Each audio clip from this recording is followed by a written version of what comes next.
Bukannya membuat pembelaan dengan tenang, pria ini justru membuat kekacauan di ruang sidang dan menghina para hakim. Penasaran? Ini kisahnya. Namanya Alan Miller McCarthy.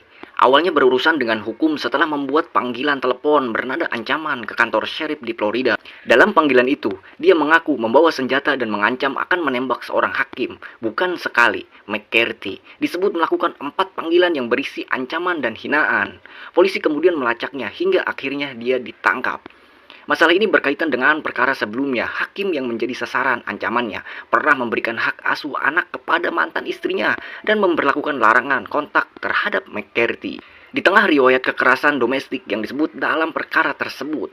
Namun, ketika masuk ruang sidang, bukannya meredakan keadaan, McCarthy justru membuat semuanya semakin kacau. Dia berteriak memaki hakim, juri, dan sistem peradilan.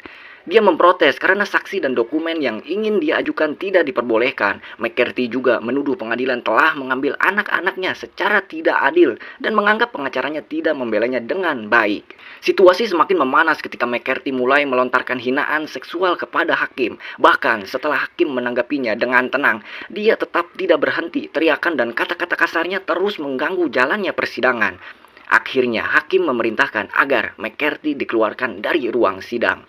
Tetapi itu tidak membuatnya diam. Dari ruangan lain yang dipisahkan kaca satu arah, dia masih terus berteriak, menuduh hakim bertindak tidak konstitusional dan mengancam akan menggugatnya. Pada akhirnya, perilaku McCarthy di ruang sidang justru menambah konsekuensi hukum yang harus dia tanggung.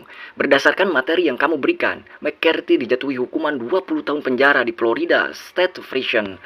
Ditambah 10 hukuman karena contempt of court akibat ledakan emosinya selama persidangan. Jadi, perkara yang bermula dari ancaman terhadap seorang hakim berakhir dengan McCarthy bukan hanya menghadapi konsekuensi atas tindakannya, tetapi juga tambahan hukum karena perilakunya sendiri di dalam ruang pengadilan. Gimana menurut kalian? Komen. Sampai ketemu di video selanjutnya.